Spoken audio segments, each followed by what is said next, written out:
존경하고 사랑하는 우리 구독자 여러분 반갑습니다. 여러분의 깐돌이 오빠 천혜자입니다. 이제 마지막 방송하고 저도 이제 쉬도록 하겠습니다. 요즘 토요일에도 정신이 없습니다. 여러분 아시다시피 열심히 여러분들 활동해야 돼요. 뭐 한 푼이라도 더 모으든지 벌든지 해야지. 그래야지 또 장이 열리면은 한 주라도 더 살 수 있으니까. 오늘도 보니까 또 휴일인데도 불구하고 또 열심히 또 돈 벌러 나가는 분들이 꽤 있더라고. 아르바이트 하는 분도 있고, 뭐 부업 뛰는 분도 있고 있는데, 하여튼 참 열심히 사는 분들이 많아요. 그런 분들 볼 때마다 저도 자극이 돼요. 동기유발되고. 하여튼 열심히 하시면은 좋은 일이 있으리라 봅니다. 요즘 잠시 한번 그 카카오뱅크 얘기도 한번 잠시 해볼게요. 보니까 요즘 카카오뱅크가 추락이 무섭더라고. 미국의 그 연방준비제도의 그 고강도 긴축 기조 영향 때문에 그런 건지 힘을 못 받고 끝없이 하락하고 있어. 끝없이.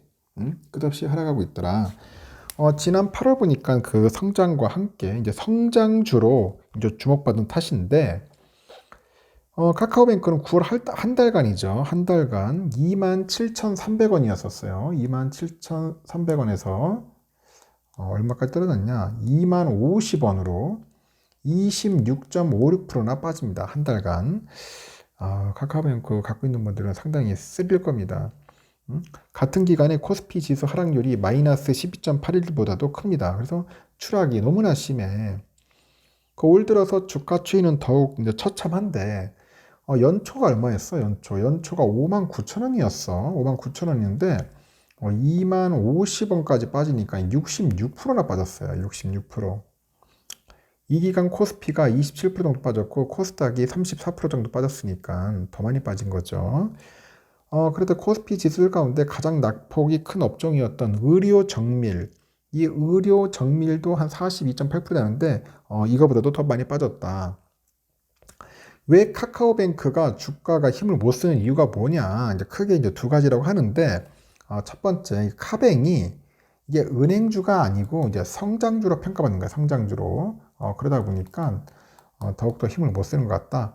그 상장 전부터 그 은행주가 아닌 금융 플랫폼을 강조를 했어요. 금융 플랫폼.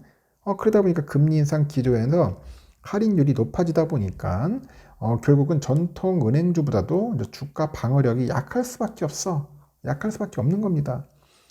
여기에 또 성장주에 대한 의구심이 커. 의구심.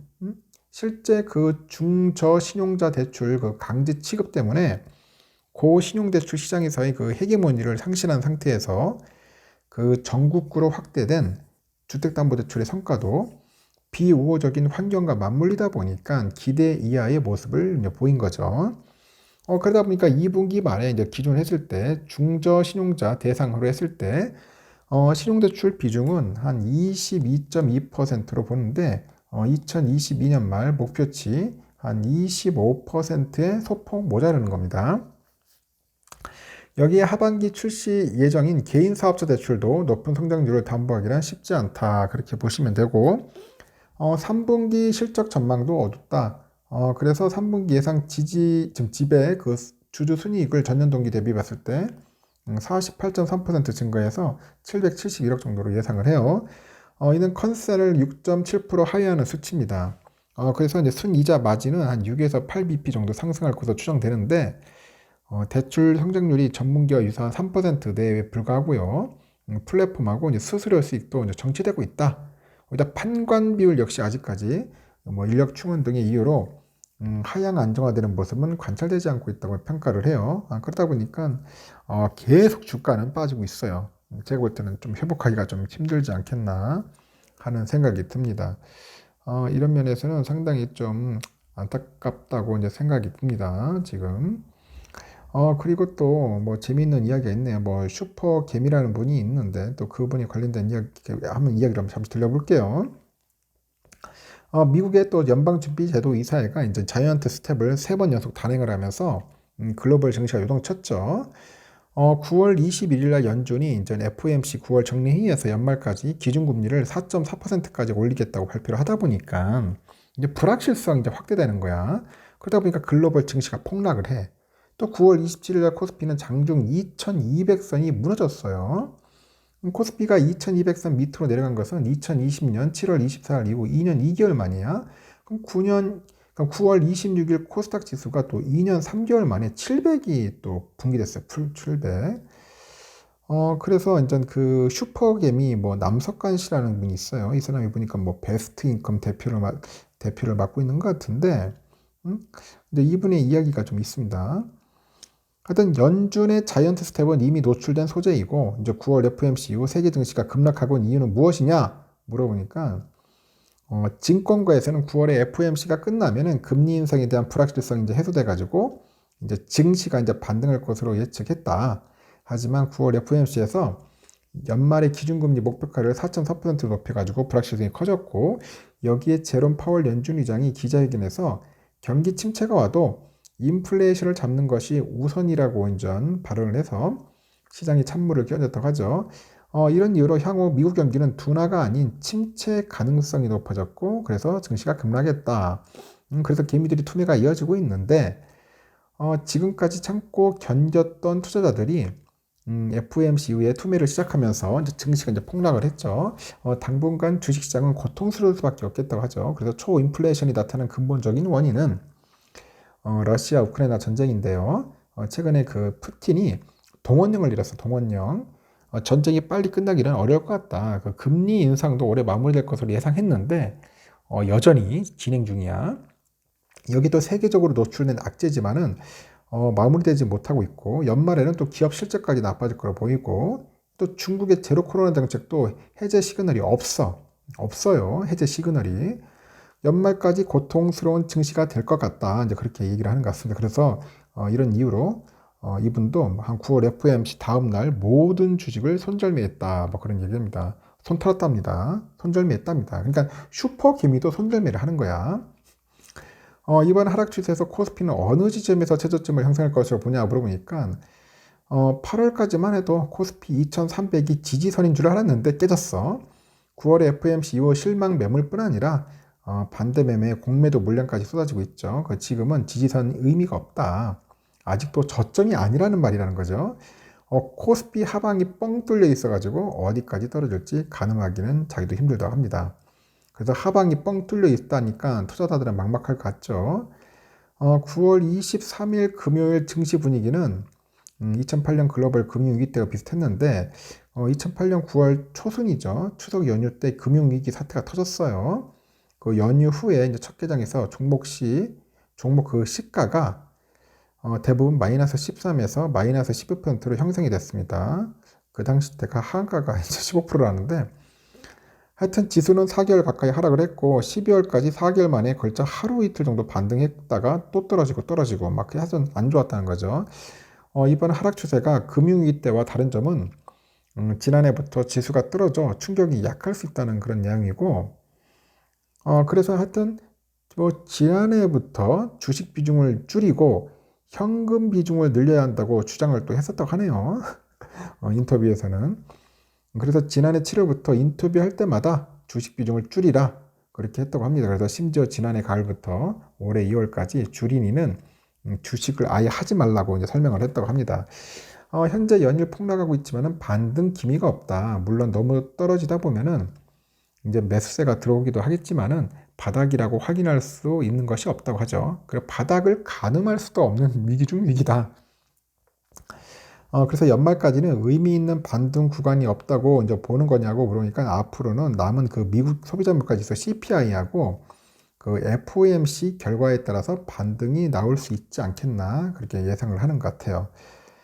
보통 미국 주식은 매달 CPI랑 그 FOMC 발표 전후로 변동성이 큰데 앞으로 남은 발표는 큰 영향이 없을 것으로 보이고, 대세 하락 국면이라 지수가 반등하기 쉽지는 않고요. 물론 약간의 반등이 나올 수는 있겠죠. 그 3분기 기업 실적에 따라서 이제 반등 종목도 있을 거라 보고 있고요.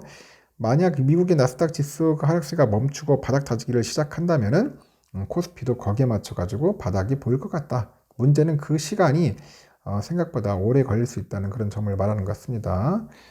그럼에도 이제 증시 반등이 나타날 수 있는 시효가 있냐 물어보니까, 그 러시아 우크라이나 전쟁이 끝나면은 증시는 먼저 이제 드라마틱하게 반등하지 않겠나 보는 것 같아요. 이번 인플레이션은 유동성 축소랑 그 러시아 전쟁이 가장 큰 원인인데 한번 올라간 근본적인 물가는 다시 내려오기 어려운데 이제 종전이 되면은 자연스럽게 잡힐 것 같다. 그러면 이번 하락장이 중장기 투자자한테는 기회라고 보냐 물어보니까 떨어지는 칼날은 잡지 마라는 주식 명언이 있는데 지금은 어디가 바닥인지 모르는 애매한 포지션이고 현재 투자자들이 한 80에서 한 90% 물려 있고요. 여유 투자금도 없을 것으로 보이고 이럴 때는 무리하게 투자하는 것은 바람직하지 않고요. 만약 신규 진입할 예정이라면은 타이밍을 잘 살피라는 거죠. 무엇보다 바닥에서 상승세로 돌아섰는지 확인하고 투자를 하랍니다. 그러면 물려있는 투자자는 어떻게 했으면 좋겠냐 물어보니까 두 가지 방법이 제시해요. 개별 종목 물렸으면 재무적인 리스크부터 확인하고 재무 리스크가 있다면은 그거 손절매하고 재무 리스크가 없고 버틸 여력이 있으면 버텨라. 그리고 이제 ETF에 투자한 이도 많다고 하는데 이 경우는 어떻게 했으면 좋겠나 물어보니까 치수는 내년 이맘때쯤 되면은 어느 정도 회복할 것으로 보는데 최근에 산업 사이클이 빠르게 돌아가고 경제 주체 위기 대치도 빠른데요. 전대미문의 사건이라던 2008년 금융위기가 터졌을 때 몇 년이 지나야지 경제가 회복될지 모르겠다고 말을 했어요. 당시 이분은 그 2년가량 지나면 회복할 것으로 내다봤는데 코스피는 실제 1년 뒤에 어느 정도 회복을 했고 2년 뒤에는 그 2010년에 2000포인트 이상을 올랐어요. 이번에도 경기 침체는 짧게 올 것으로 예측을 하고 있고 경제 성장을 막는 그 러시아 전쟁이나 그 중국의 제로 코로나 정책이 끝나면은 예상보다 훨씬 빨리 경기가 회복될 수 있다고 보는 것 같아요. 결론적으로 이번 경기 침체는 1년도 가지 않을 것이다. 그렇게 보는 것 같습니다. 하여튼 뭐 다양한 이야기를 한 것 같아요. 하여튼 뭐 당분간 투자는 하지 말라는 그런 의미냐 하는데 뭐 투자를 쉬는 것도 돈을 버는 방법이다. 뭐 그런 이야기가 있네요. 최근 은행의 예금금리가 3.5% 정도죠. 주식으로 3.5% 수익을 내기도 힘들다. 한국에서 그 주식 개인 투자 대회 우승자 중 세 손가락에 드는 이분도 지금 쉬고 있다고 합니다. 그래서 이 방법을 써보고 저 방법을 써봐도 투자가 안 될 때가 있다. 지금은 그런 구간이라고 하네요. 그래서 하여튼 뭐 나름대로 뭐 주식 슈퍼 개미로서 잘 하시는 분도 있는데 이제 이분 같은 경우에도 이제 손절매를 했고 쉬고 있다고 합니다.